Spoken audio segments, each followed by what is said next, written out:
Hi, welcome to In Vivo, our series of live question and answer sessions with San Antonio's major mayoral candidates. I'm Greg Jefferson, Metro editor of the San Antonio Express News. I'm joined today by City Hall reporter Megan Rodriguez and our special guest. Welcome. This is former Councilman Clayton Perry. You served as and you know this, but I'm going to tell our viewers. Sure. He served as a civil engineer in the Air Force, retired from the service in 2000. Yes, I believe, as a lieutenant colonel. Right. And you served 3 terms as the District 10 councilman, leaving office in 2023. Yes. You're running for mayor, correct? Yep. So before we get back to you and jump right into the questions, just a quick word on participation. We're counting on it. So if you are watching this, we invite you, if you have a question for Councilman Perry, to drop down to the question and answer section, to that little button at the bottom of your screen. Click it. Ask your question, and we will get to as many of them as we can in the next hour. So, Councilman Perry, welcome again. And let's start with what should be an easy question. Sure. Why are you running for mayor? Well, that is an important question that everybody really needs to answer. I got a servant's heart. My whole life, it's been about service to country, service to the city, service to the state, and service to the community. And that's what's important to me. That's what, in a nutshell, that's why I am running, because I still feel that I have enough kick in me to get out there and do some great things here for San Antonio. I know the system, was there for 3 terms, had great results over that 6 years, and I want to continue that. It's all about service to me, and that's why it's not about me at all. It's about the community. I love San Antonio. I've been here since 1991, and the things that I've done for this community, I want to continue that. Right. So that's why I'm running. Right. What do you consider kind of the biggest problem facing the city of San Antonio? You can reframe it as a big challenge if you want, but what is it you're running to resolve? Well, make better? During my 3 other campaigns and during my 3 terms in office, there were 3 main areas that I really concentrated on. One was infrastructure. I got the budget doubled on what we were paying for repairs and maintenance to our streets and parks and drainage, that kind of thing. So that doubled.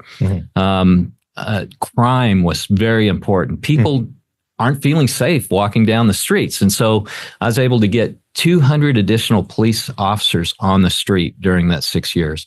And then finally, taxes. People were being taxed out of their homes. So I looked at it, and San Antonio had no homestead exemption. I said, that's wrong. We're the only large city here in Texas that didn't offer a homestead exemption. So I started working on that. It took me 3 years to convince my colleagues to say, yes, let's do a homestead exemption. And that was what was the resistance? Well, any city bureaucracy is going to give resistance about giving up money. At the end of the day, that's what it's all about. And yeah, that was going to hit our city budget, but it's the people's money to begin with. And, the budget grew by leaps and bounds every year. And I said, hey, we need to give something back to the taxpayer. Number one, our homeowners, on offering that homestead exemption. And then I was successful on getting it bumped up to the maximum of 20%. So those were the 3 areas that I worked on very hard, and I will continue to work on that. We're not there yet. Right. We are not there yet on helping this community. And the other item that is a big concern across this community is our homeless population. Good grief, it just grew again. Now we got a larger population than Austin, and everybody's very familiar with what happened to Austin. And now we're finding ourselves in the same position. And it's metrics like that, on and on. I can go on and on and on how San Antonio has been going in the wrong direction. And that's what I'm concerned about, how we compare to other cities. And those metrics have continued to go in the wrong direction. And I want to say that. What metrics do you have in mind? Well, I've read where one of the dirtiest cities, the homeless population, the worst governed cities. Go on and on and on. All those, the worst governed. Yeah. Do you think that's the case? Do you consider San Antonio to be one of the worst governed? Well, I can tell you that there's changes that need to be made. And that's what I'm interested in doing, is helping. I want to provide that leadership. And that, to me, that is so important. Right. I think I'm the oldest person running for mayor. Right.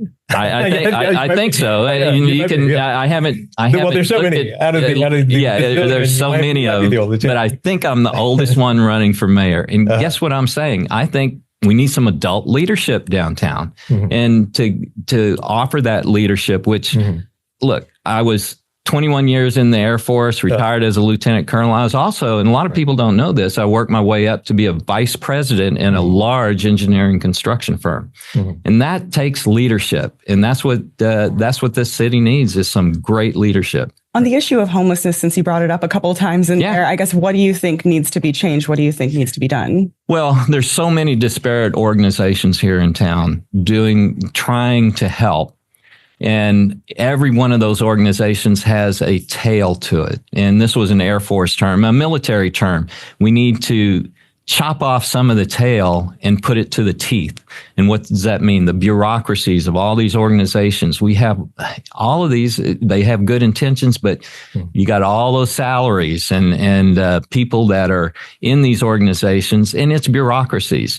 And a little bit is getting out to where it needs to be, but we need to turn that around and get a lot of help out there. I mean, people don't realize it, but with direct and indirect costs, y'all know how much we're spending a year on the homeless situation here? It's over $100 million. Listen to that, folks, $100 million for about 3,000 people. That sounds a little bit off, doesn't it? In my books. I think we'll have to fact check you on that later. Sure. I asked that question when I first got on council. Give us some idea that the $100 million, and that's being spent on what? I'm skeptical. Well, when I first got on council, I asked that question, and it was right at $80 million back in 2017. And it has grown. Like the whole operating budget, Haven for Hope. That includes that. Okay. I'm talking about direct and indirect costs. And when I say indirect costs, like how much time it takes for policemen to respond to a homeless situation, how much time, the time effort to respond and clean up and do that kind of thing. So there's, when you add all that stuff up, we're renting 2 hotels downtown. That's not cheap. And that all gets... I will say ARPA funding has been part of the SAM Ministries shelter, and that will be essentially shut down after we run through that money. So it's not city dollars. Well, but it's all tax dollars. And that's what I'm getting across. City, I think somebody said, we're about $40 million a year now with city tax dollars. Add all that other indirect costs and the federal money, the state money, and all of that added to that, you're bumping at $100 million a year. And we have to redirect that money. We have to come up with more streamlined approaches and we have all these stovepipes. We need to level those and get that help out to the people that really need it. Now, some of these folks don't want any help. That is their lifestyle. You'll never change them. And we have to realize that. But there are populations out there that do need the help, and we need to get them the right help here in this city. Right. Let me turn to a viewer question. I'm guessing that the viewer does not care for the bike network plan. This is a pretty substantial plan that City Council approved about 2 weeks ago. Yes. It would add more than, I believe it's 1,800 miles of new bike routes across the city.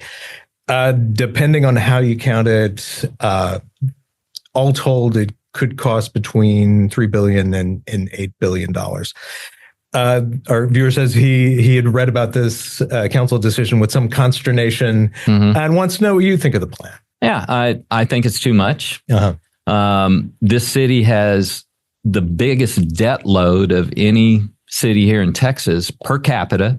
And this is just another example of, not taking a look at the overall picture on where San Antonio is and how much debt we're carrying and where we're putting our resources. My goodness. I know biking is a very popular thing here in town. We got a great trail network today. Do we need to spend that kind of money to expand it? And I don't know what the time period was that they were looking at, but that's a huge expenditure for people to add to the debt here in San Antonio. And should we be focusing more on our current streets, on fixing our streets? We still have 10% of our streets that are failed. I can go on and on and on, but no, I don't like that we've basically approved a plan to spend that much money on bike trails here in town. What about the idea that by building, and say you build half the plan, build that out, you're still a lot farther along in providing, safe lanes for biking that could get people to reconsider, taking their car to work or what have you, that you're actually helping the environment by moving people out of their automobiles. Like that's okay. It's behind the plan. All right. I'm speaking, I've lived in Texas. I'm born and raised here in Texas. I would get on bikes for leisure and that kind of thing. But I'm having a hard time understanding that because I go around where we have established these bike lanes and what have you during the summertime. I don't see anybody using those bike lanes going to and from work. It's hot out there, and this is at 7:30, 8 o'clock in the morning. And then in the evenings, I sure don't see anybody going to work and back and forth. Now, maybe downtown a little bit, but certainly not to the extent that you're going to be living out on the northeast side and coming down to San Antonio on a bike during the summertime. So that's what I really question. Are people really, and I asked this question when I was on council, have we gone out and surveyed how much our existing bike lanes and bike paths around San Antonio, how much are they being used? Are we getting a good return on investment? And that was my key term when I was on council. What's our return on investment for this expenditure? Are we really spending it in the right areas? And I still say that today. What would be our return on investment? Are we really going to be removing cars during 100-degree weather out there during the summertime? Maybe in the spring and maybe in the fall, but my goodness, I just have not seen it with my own eyes to justify that expenditure. Have you thought about cycling at all in terms of getting cars off the road? I mean, do you think that it's the mayor and city council's role to think about transportation policy in kind of an expanded way, like not just about adding lanes or repairing lanes, but creating alternative lanes for bikes? Well, again, I'm a return on investment guy. Right. Yep. Is that expenditure really going to pay us back? I mean, this is Texas, and the way San Antonio is laid out, we're spread out all over the place. And would that really accomplish the goal of getting cars?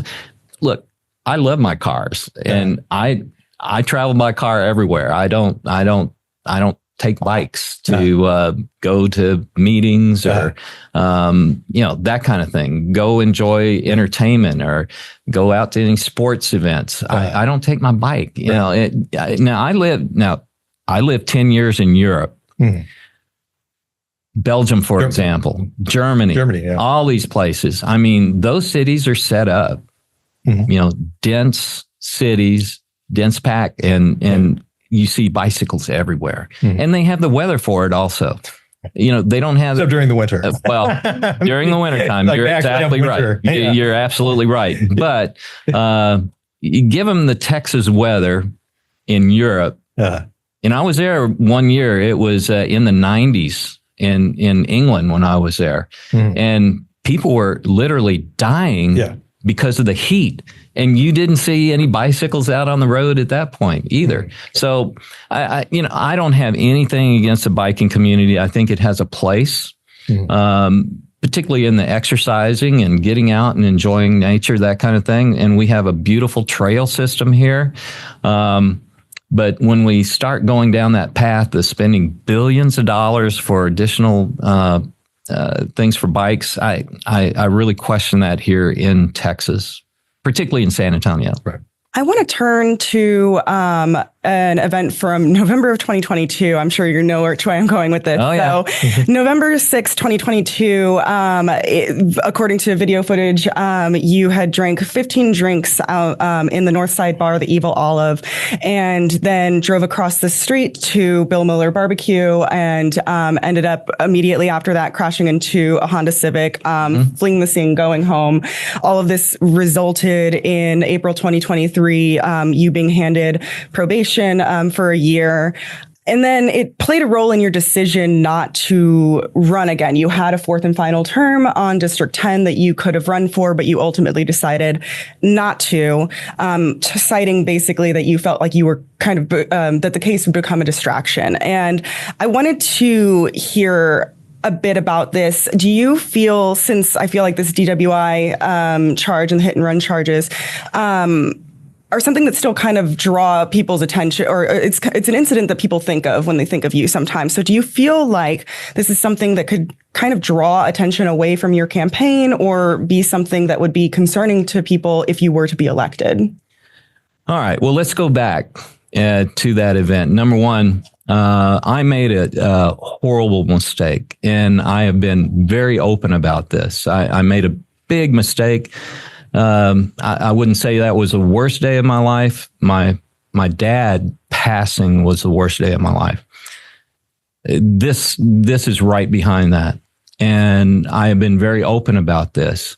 I don't remember anything about that night. I mean, if you look at the video, it's obvious I'm out of it, and I don't remember anything that night.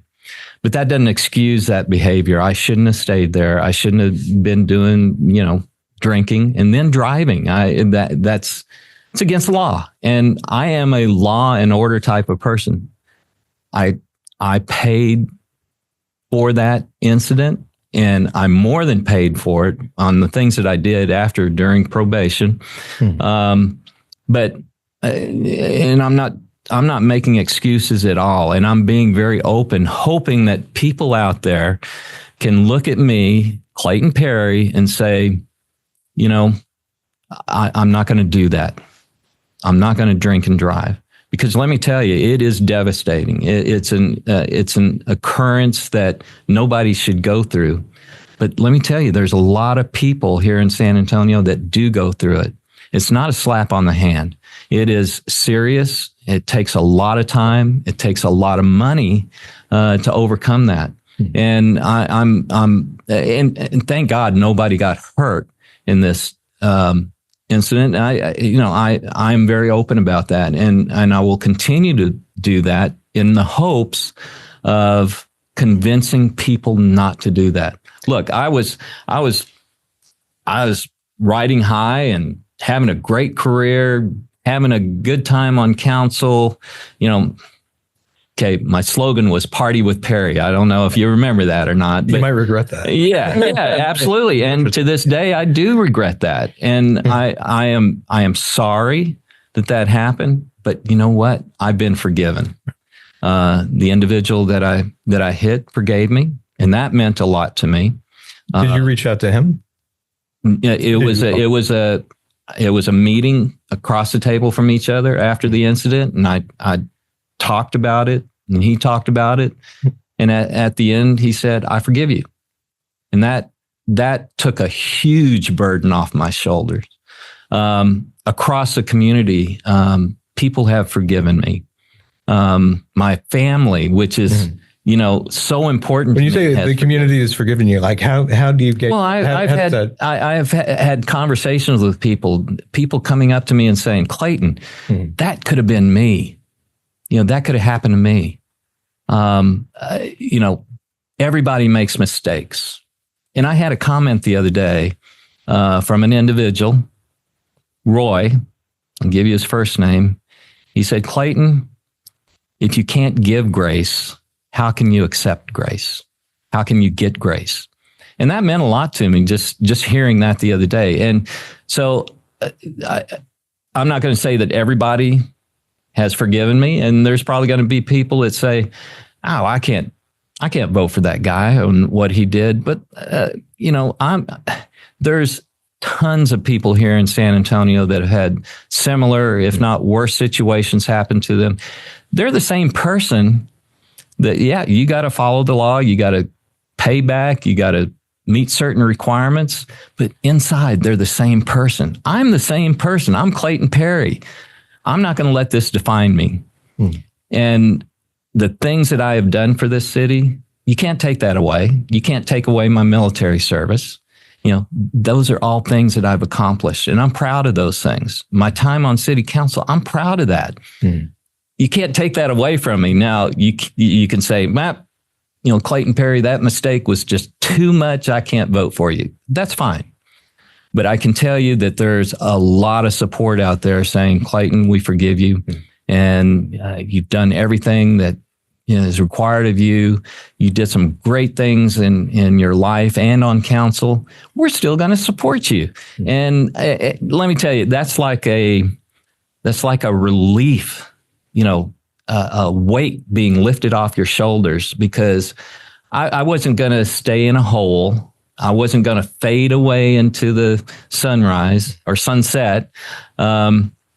I was going to stay active, and I have stayed active. I've stayed active in the community. I keep up with city events and what's going on downtown on council, and decisions that are being made, and I weigh in on some occasions. I do talk with Mark White, my successor, and give him my views on issues. And of course, he's the man pressing the button up there, not me, but I give him my input also. Yeah. So you took a leave of absence, not long after that night. It was within a few weeks. Yeah. In that time, you went to the San Antonio Recovery Center. Yes, I did. Medina County. Was that a residential program? Yes. So you were staying there. Okay. Yes. How long did you stay there? A little less than 30 days. Okay. Did you complete the program? Yes. It was for alcohol addiction. Yeah. Okay. Now, you told one of our reporters that at some point, a physician in the program said, I don't think you're an alcoholic. Yeah, well, is that the case? Did they say that? The folks at the recovery center. Yeah, and again, because I'm curious about why you completed the program, or they allowed you to stay in the program if that wasn't the case. Well, there's a process, there's a program that you go through, and I wanted to prove it to myself. Hey, if I got an issue, then I want to go through this. I want to establish, am I off the deep end, or am I okay? And there's a program. Gosh, there is a regimented program, and they do a great job. I gotta hand it to the San Antonio Recovery Center. They do an awesome job. And let me tell you, I was in that place, and there was some people in there that were having visions, shaking. They were having a hard time, and all of those things go into their evaluation. Plus the exercises, the communication. Let me tell you, it's a great program. I do think it's worth pointing out that a lot of alcoholics don't go through. They don't have delirium tremens. They don't have hallucinations. It's worth noting. Are you going to meetings now? No, I'm not. Okay, no, I'm not. You mentioned that you learned a lot through the probation process. So I guess what exactly was that? Was there any kind of additional program, or at any point did you go to AA classes? Well, I went to VA also has a program. It was a very regimented program that I went through. And gosh, I don't remember the timing of that, but it was like 3 or 4 times a week meeting for a couple hours. And that took time and an effort. And that I went through that program as well. I don't even remember the name of it, but went through that program. Went through every program that's available out there, because I wanted to see what the impacts were and where I was on the scale on, do I need further help? And at the end of the day, I didn't. And but I have made lifestyle changes. I want to make sure everybody knows that I have made lifestyle changes, that I am good to go. I've been playing tennis every day of the week, been working out 3 times a week. Lost about 40 pounds. People are saying, hey, Clayton, you look great. Well, that's a process, and I wanted to make sure that I was okay, and I'm ready for the campaign, and I'm ready to lead this city, and I am. Have you been back to the Evil Olive at all? Nope. Or any other bars? Nope. I've been to one other for a birthday party, but guess what? They do have that non-alcoholic beer, and I had one. Well, we've had a couple of viewers asking, do you still drink? No. None at all. Now, okay. I've been to a couple of galas. Mm-hmm. I haven't. One of them, I did have a glass of wine or dinner, and that was it. Let me tell you, you learn a lot from going through that experience. And I haven't fixed the garage door on my garage at home, and you want to know why? Yeah, I haven't fixed it. It's still. We should know, it was kind of caved in. Yeah. With your, I just in order to make it work, I pushed it back out, but you can still see the creases and the dents. I haven't fixed that because when I come home every day, I see that, and that's a visual reminder of what happened. Yeah. And I am not going to ever let that happen to me again. One more question. And we'll move on. I want to give this to a viewer. Can you admit that you were given a very light sentence for your DWI? The follow on to that is, as mayor, would you be willing to make resources available to citizens of San Antonio who are struggling with alcoholism and substance abuse? Well, number one, what was the first? Can you admit that you had a light sentence? Oh, a light sentence. Yeah, you were given probation. I've heard that. You just got a slap on the hand. Right. I was treated just like everybody else with a first offense like that, and I didn't consider that a light sentence. Heck no, man. There's things that you have to do for a certain amount of time. And mine was for a year, probation a year.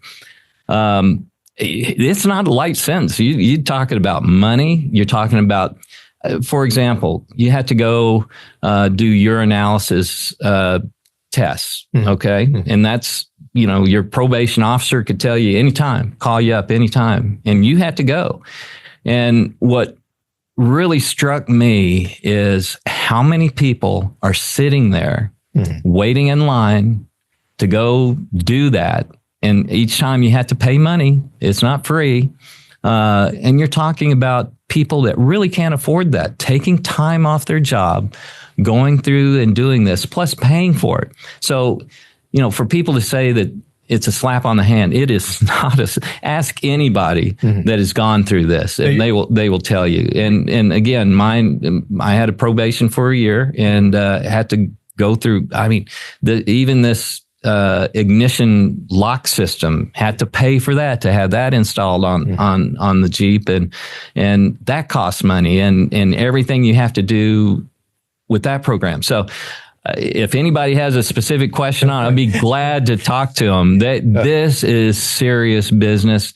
It's a serious issue. And I think there are programs existing today that do help out with people in those situations that can't afford it. I can't point to anyone specifically, but I know that there's programs here in the city. Gosh, we offer assistance for everything else here. I'm sure that that's on the list also, that people that need help to get through these programs. Right. Now, your case was moved from regular criminal court to a veterans court. What?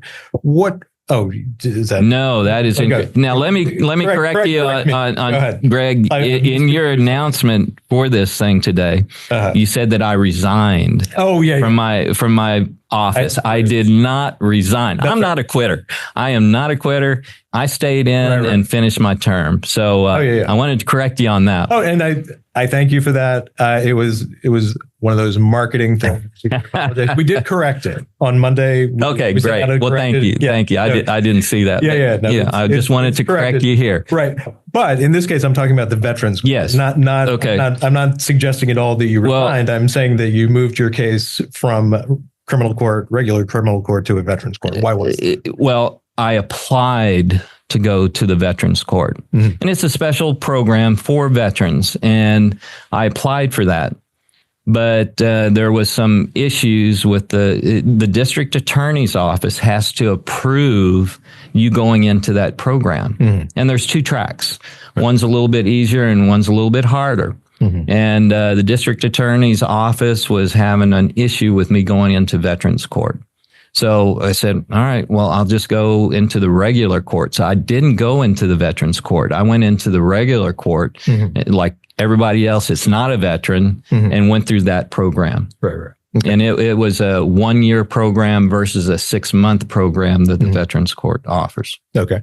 I think we're ready to move on. You might be glad. Yeah, you might be glad. No, look, I am wide open about this. And the reason I want people to think before they drive if they've been drinking alcohol. It's not worth it. You'll never catch me doing that again. I guarantee you. And that's a lesson learned. Right. And I'm ready to move on. Like I said, this isn't defining me. I'm ready to lead this city. Right.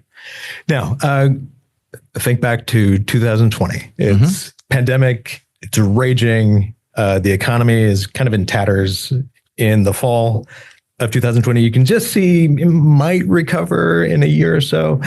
At that time, the city and Mayor Nirenberg proposed Ready to Work, a job training program that would be funded by sales tax revenue. You objected to it. Why is that? Well, I think you were the only councilman. I was the only councilman, right. And that's not the only case where I was the only councilman voting no on something. Yeah. Well, what you voted no to was putting it on the ballot, right? Yes. Okay. So, but yeah, what was behind your opposition? Well, when I took a look at that, and I was looking at the framework, and at the time it was being proposed, there were no details. There were just these. Hey, we're going to train 40,000 people here in San Antonio to better jobs, and primarily tech jobs, right? So we're going to train 40,000 people for $150 million. That's about what that sales tax was getting back there at that time. And I said, man, 40,000 people on tech jobs. I just don't see it. I don't think that's going to happen. Yes, the economy is having a hard time, but we're going to come back. Right. And even during that tough time, our unemployment rate wasn't skyrocketing. Yeah, a lot of small businesses shut down. In fact, we had the highest small business shutdown in Texas. We had 36% of our small businesses shut down during that time, which was horrible. And I could talk about that also. But here we got this proposal taking money away from our aquifer protection program. We were funding that at about $10 million a year, if I remember right. And we were going to pull that money away, plus that quarter-cent sales tax was going to go to this Ready to Work program.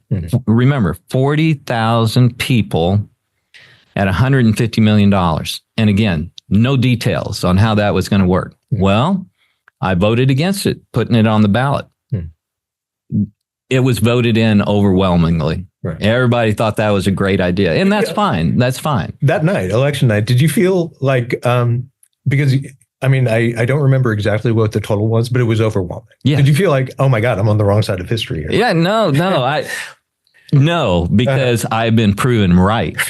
But at the time, at the time, I said, "Wow, how can this be? Was I that far off? This is incredible." Wow. Yeah, I blew this one way out. But looking back on it, once things started congealing and the details were being put out there and the program was starting, guess what? At a council meeting, Mike Ramsey got up and was briefing this program, and all of a sudden they said, we're going to be working to 15,000 people.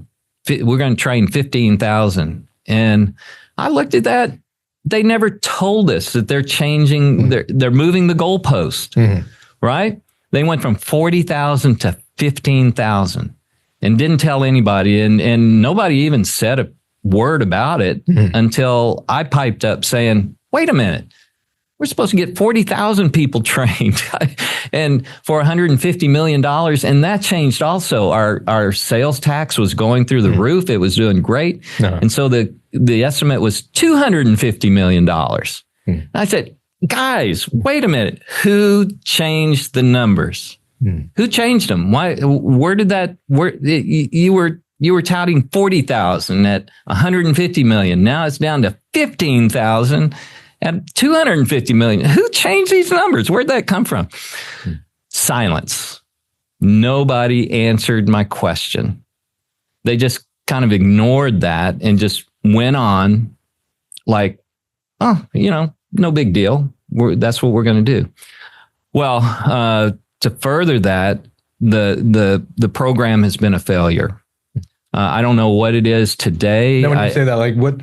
Well, I mean, like there are a lot of metrics attached to this. What are you thinking of when you say it's a failure? Here's when the last time I really dug into it, we had spent $30 million. $30 million. You know how many people actually graduated? It was 300. 300 at the time. I don't know what the metrics are showing today, but out of that 300, you know what the majority of jobs people were going to? What? Not the tech industry, truck drivers. Now, nothing against truck drivers. My goodness, we need a lot of them. But to spend that kind of money on that result, come on, give me a break. I mean, we could have given that money directly to these organizations out there that offered apprenticeships, training, on-the-job training, that kind of thing to help pay for these folks' salaries and get them on board and train them into these jobs instead of going through all this bureaucracy to place people in jobs that we could have easily done without this huge bureaucracy. Yeah. And that's what it's going to. That's what the money is going to, is a bureaucracy. So you've got your magic wand and bam, you're mayor. So what do you do about the program? Well, it was voted in by the public. The public, and I call it a bait and switch because remember, it went from 40,000 to 15,000. But if you believe that it was a bait and switch, then what, you're just willing to let them go with the switch? Well, I would certainly bring it up to council saying, hey, this is a waste of money. Let's redirect it and let's kill the program. Yeah. If I could, I would wave that magic wand and direct that money to where it would make a better bang for the buck, a better return on investment than what we're getting today. I'm sorry? Where would you put the money if you? Well, I'm always an infrastructure guy.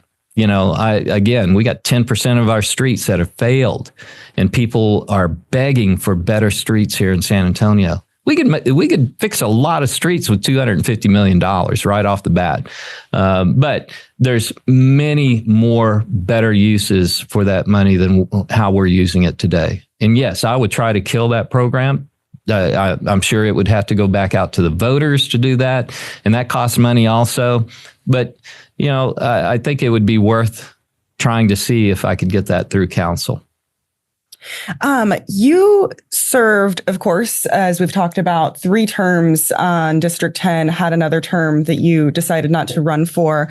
And at that time, you also had just a lot more support than we're kind of seeing right now as far as the campaign fundraising. So one of your last rounds of fundraising before that was over $17,000 that you brought in. And this most recent one for mayor, you got just over $2,000. And so I guess I'm curious, why did you decide that you wanted to run for mayor, a citywide election, rather than maybe returning to District 10? Well, number one, I support Mark White, and he's a sitting councilman there, and I wouldn't run against him. Now, you brought up the fundraising thing. I was planning a fundraiser before the incident back in October, and I said, I'll wait until after the holidays. Big mistake. Okay. And I admit that. But having said that, this last year, you said I only raised $2,000. I didn't have any fundraisers. I had none. And I didn't want to have any fundraisers because that's over the holidays. I wasn't going to be bugging people to give money. You had Thanksgiving and then you had Christmas and then New Year's. That's when people are spending their money on other things. I didn't want to, and I never did during my time on council, have any fundraisers during that holiday season. And so I decided not to. But after the first of the year, yes, I've been hitting the trail, trying to raise some funds. And so I'm out there right now and contributions are starting to come on in, and I really appreciate that. People recognize, hey, Clayton is a serious contender out there. We're going to support him, and we like him. He did a lot of good things on council. So yes, contributions are starting to trickle in. So I think our next reporting period is the middle of March. Judge it at that point. Okay. I guess, do you think that you'll be able to kind of compete at all with some of the top fundraisers that have, like the top is Rolando Pablos, who has $153,000. Oh yeah. Man, I'd love to have that money. But let me tell you, he's got to raise that kind of money. He's got to get his name out there. He's not known across the city. When I look at it, I say, well, what have you done for San Antonio? Big fat zero. And he's coming in to be mayor, or wanting to be mayor. And yes, he's getting the business community support. He's raising a lot of money. And I think that's great, but he has to. He's got to really get out there and beat the bushes and get his name out there for people to recognize his name. And I don't have anything against Rolando. He and I consider him a friend. I've known him for a number of years, and good guy. But I will put my experience and what I've done for San Antonio against anybody, even the council folks that are running for mayor as well. I'll put my experience against anybody. I know that you said that you don't want to run against Mark White, that you wouldn't run against him. That's part of the situation here. I will point out, though, there was a lot of kind of rallying behind Mark White after your DWI. A lot of the former District 10 councilmen kind of encouraged you not to run again and came in support behind Mark White. I guess, did that situation in particular play any role in your decision not to return to District 10? Was there any concern that you just didn't have the support within that district to be able to come out on top? Was that part of it? None at all. None at all. I could have won that election if I had chosen to stay in. You know why I didn't? You know why I didn't run? Why? Because I was on probation, because of the accident, because of my, that whole thing. I was still on probation. Now, I could have run, and I know I would have won. But in the back of my mind, I said, is that the right thing to do? Is that the right thing for Clayton Perry to do? I'm a strong Christian. And, I had a lot of praying that I did to make that final decision, but it was, no, I'm not going to run because I still have obligations I need to do because of that incident. So, no, I decided, and it was late in the game. I'll grant you that, but I had several discussions with Mark personally. And, at the end of the day, that was the reason I didn't run, was because I was still on probation and I had legal things that I needed to take care of. And I made that as a personal decision not to do that because of that. Was it also a matter of shame that it was just tough to stand before voters knowing you had this incident in your very recent past? No. Okay. So again, I was ready to run. I was getting a lot of positive reinforcement from people saying, Clayton, we want you back. Everybody makes mistakes. It could have happened to me, on and on and on, all those kind of things. So I feel confident that I could have won that election. But again, that was a personal decision based on me still having a legal obligation that I needed to finish before I felt comfortable in my own mind to be standing in front of people saying, I'm a law enforcement. I really respect the law. And I did something like that. And I'm still on probation. Now, City Council, of course, Mayor's office, it is a nonpartisan gig, right? But yet, we always seem to know who's a Republican and who's a Democrat. We know you're a Republican, so we've got a couple of questions. Wait, how do you know that? How do you know that? Come on, Greg. How do you know that? If you're denying it, I would love to hear you deny it. Anyway, we've got a couple of questions about the mayor's office and partisanship. So I'll just read this one to you. You would be the first Republican mayor we've had in a long time, which I think would be true. There's only one Republican in our current city council member, your successor, right? White. would you be able to convince the Democrats on council to reform or amend anything? So I think this is getting at, if you look at how polarized our political situation is at the national level, but that's kind of bleeding into definitely absolutely. state, but also local politics. Sure. How could a Republican mayor work with a Democratic council? It's leadership. Mm-hmm. And it's personality, how you can work with other people. You ask anybody on that council right now, how did you get along with Clayton Perry? And they were saying, hey, I got along with him great personally. Yeah, we didn't agree on policy, but that's where you use your personality and your leadership skills to convince people. That's what leadership is all about, convincing people to follow you. And again, I spent 21 years in the Air Force. I was a vice president of this large engineering construction company, and you don't get to those positions unless you have those leadership qualities. And I have them, and I would be able to work with them. And yeah, to come in there and Clayton Perry is right about this and Clayton Perry is right about that, and you need to change. No, that's not the way it works. There's some give and take, and that's our system. Up in Congress, it works that way. Here in the state, it works that way. Here locally, it works that way. And I like to call myself a fiscal conservative, and y'all even called me Clayton Perry, the fiscal hawk. And I was proud of that because I know budgets, I know how to build them, and I know where to find areas that need to be cut and redistributed, that kind of thing. Can you give me an example of something you accomplished on council that wasn't a homestead property tax exemption, where you had to work, you had to convince your colleagues to go along with you, and it wasn't an easy sell? Those three examples I gave you were probably the most impactful, not for District 10, the entire city. Yeah. And that's what I want to try to emphasize, the entire city. It took me 3 years to convince the majority on council about this homestead exemption. 3 years. But I was able to do it because I was persistent. I was pounding the rock year after year to do that. And, that's not, I could have given up. I could have given up right away on all three of those issues, but I didn't. And I was able to convince the others using my personality and how well I got along with them and my leadership experience on saying these are all win-wins for everybody. And that's what got them over the line.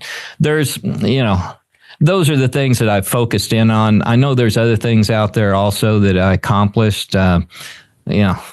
I've just really focused in on those because those were really wins for all of San Antonio, not just my district. I had a ton of wins for District 10 as far as the amount of money we were getting year after year compared to other districts, going projects, special attention for District 10 because I was able to show that we're not the rich area that everybody thinks District 10 is. We got a lot of problems in District 10 that I was able to show and showcase and get that extra help. Yeah, you got us the highway. So. Yeah, absolutely. Absolutely. Yeah.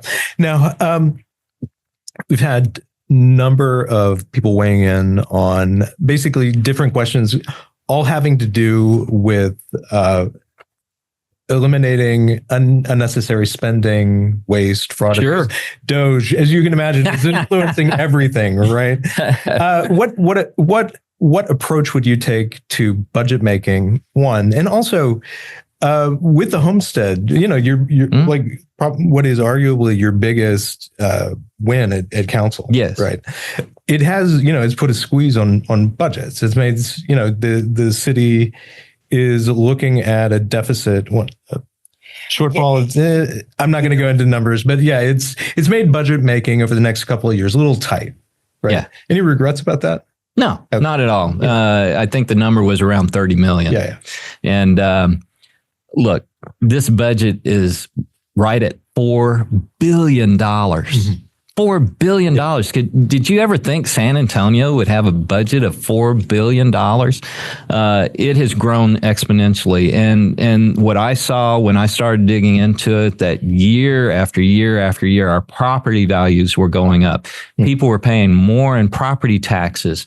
Every year, well, not every year, but occasionally the city would reduce the tax rate just a teensy-weensy bit, right? And they would say, well, look, we haven't raised our sales tax, our other taxes at all. In fact, we've decreased them over the years, but they never told you how much more this city was making year after year on property taxes. And it was shameful, in my opinion, how much more we were getting year after year. And I said, wait, this just isn't right. We need to buckle down. We need to, help those to stay in their homes by reducing their property taxes. But let's whittle that down. And we're up to the max now, so we can't go any further. But that sales tax is another target of mine to try to. And look, this city can save a lot more than what it's spending right now. There's plenty of places to take a look at and say, yeah, we really don't need to do this or that, or we don't need this many people. Say that? Well, you must have some service. Well, not a service. No. And that's always the threat that comes from city staff. Well, if we reduce the budget, we got to reduce services. There's other areas. Let me give you an example. I don't know what the total is now, but Cheryl Scully, when she first came as city manager, the first thing she did, she took a 10% reduction in manpower across the board. She said, we're cutting that out. That was a huge boost for the city budget. But over time, we've kind of crept back up again. I think it's time to look at that again. Do we have the right number of resources running all of this bureaucracy and programs for the city? Do we have the right numbers? I think there's room for some streamlining there also. Got a couple of questions from viewers on a related matter. Do you support the idea of zero-based budgeting? This is, again, going back to your successor, Mark. Yeah. This has been his big this has been his of the year. Absolutely. It's the kind of budget making where you start from zero. Right. And just you city department has to justify every cent, every line item. Absolutely. Reference also, the city has decided that it's going to move forward with kind of a form of it with certain departments. We're still kind of waiting to see exactly what we don't know how it's going to work. It's going to be. It's a little limited, but the idea is the same. Yeah, absolutely. I support that 100%. Here's been my concern from the get-go about that particular program. You don't just say, okay, redevelop your program, start with zero-based budgeting and present it to us, and that's it. No, that's not how it works. You have to have an independent eye to take a look at all of the facts and figures that are going in to build that budget. City council don't have the expertise or the time to go in and do that kind of analysis. And I've always asked, well, who's going to do that? Are you going to hire a contractor to come in, an outside consultant to come in and take a look at that to see if, that's correct, or no, you put too much in here and you put in too much there. That's still my concern. And, city council, they can't go out and hire a contractor. They don't let contracts or anything like that. So who's got to get the consultant on board? Well, it's the city staff. And is that consultant really going to come in and tear apart a city staff product? That's where I still have a problem with. How are you actually going to execute this? Mm-hmm. There's got to be some way to do that, some mechanism to get an outside agency to come in and do that kind of audit, and making sure that they are starting from zero and building their budgets. I got a concern about that. And I haven't heard if they've licked that and how they're going to execute that. I have not heard that yet. For reference also, I was double checking. It's about $24 million in the upcoming fiscal year budget, plus additional in the following, or in the current, fiscal year budget, and then additional in the following. But I was curious about your thoughts on another matter. You were talking about maybe looking at reductions or something to that effect. But I was curious, City Manager Eric Walsh just got a pretty big pay raise as a result of this last in the end of the year. So he's now one of the best paid the best paid city managers in the state. Once you consider some of the additional bonuses he gets on top of his $461,000 base salary, I guess, is that salary something, if you had been on council, that you would have supported a raise that was more than 20% in one go? First question I would have asked is, who came up with that number? Where'd that number come from? Who set that number? And I would have talked to him. I think, I don't know if the whole city council got in a room saying, yep, this is where we want to put Eric. Let me tell you, number one, I support Eric. I was on the council when we hired him. He was the best candidate for that. But I was against that charter amendment, and I talked to everybody about my rationale, why I was against that. But hey, that's in the history books. The city voted for that. And now we're at that point that it's been approved, and it's really up to the city council to set those parameters. I would have questioned that, number one. And the reason I would have questioned that is because this city has continued, and you can still hear it today. We're the 7th largest city in the United States, but we're the poorest large city in the United States. I didn't agree with all those salary increases across the council. I probably would not have agreed at that level for Eric, and I'm not taking anything away from his performance. But for us to talk out of one side of our mouth and then talk out of the other side of our mouth is disingenuous, and I mean that, because we've got a lot of people in this city that are living in the poverty, in the poverty area that we need to uplift, but yet we keep seeing this over and over again about, well, we're the 7th largest city and we got to compete with these other cities. Listen, when I was on council, Eric Walsh knew what the parameters were. He knew that there was a term limit. He knew what the salary would be, but he still applied. And I was ready to say, all right, when he comes at the end of his term, let's test the system. We didn't do that. We put that charter amendment in, and yeah, it got passed. So now we're in that situation again. And hate to say I told you so, but I told you so. And again, it's nothing against Eric. I supported him 100% during that interview process, and I think he's doing a good job. Do I agree with everything he's doing? No, but that's our system. He runs this city. The council just gives policy out there, and that's what people don't understand. It's Eric's job to interpret that policy that the council gives, and then he executes. He runs this whole city. Council didn't run this city. We just sit there and make policies, okay? People need to realize that.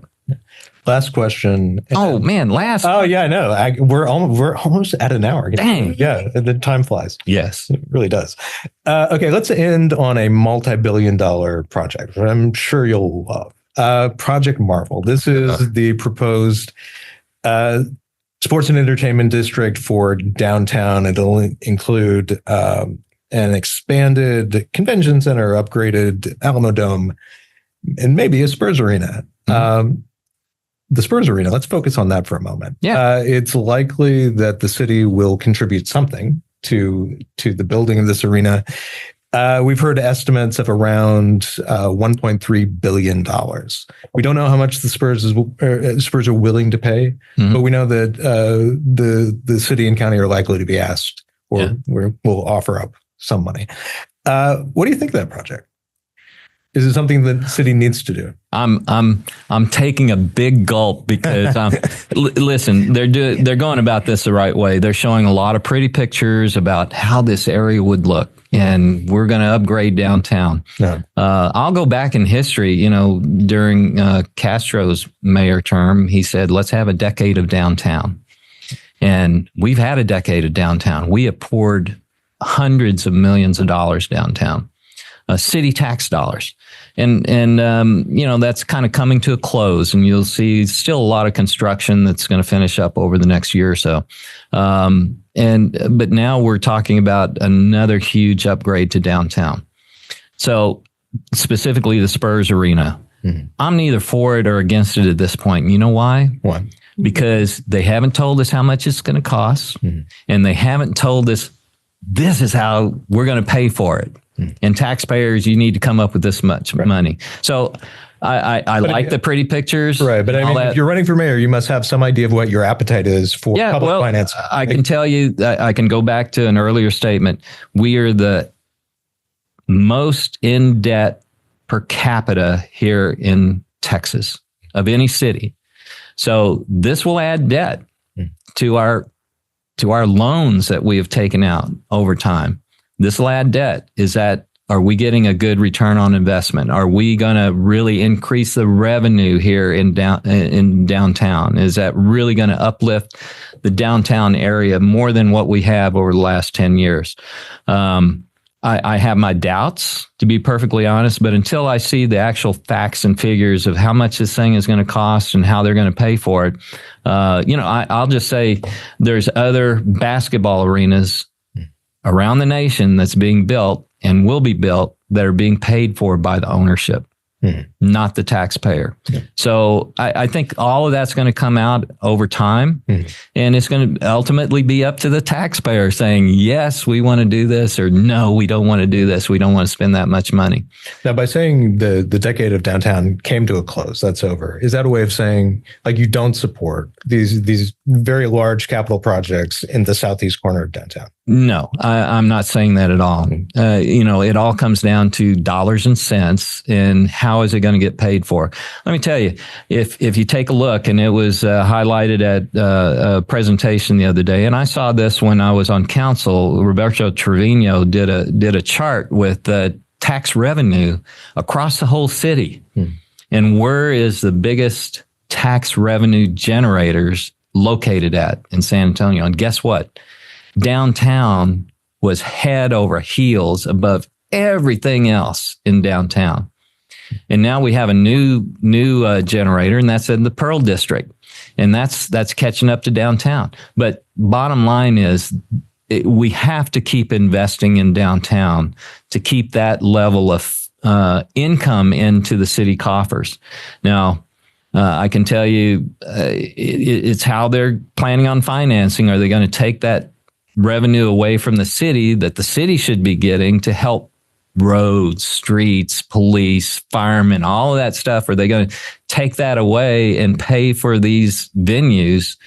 That's where I'm going to have a problem with it. All right. We're going to leave it there. I was just getting started. No, man, we're past our hour. We're done. Thank you again for joining us. And thank you for joining us. We will be letting you know sometime in the next week or so when our next in Vivo with our big mayoral candidates. The next time we'll have that scheduled, we'll let you know. Thanks a lot, and we will talk to you soon. Wait, here. Clayton Perry for mayor.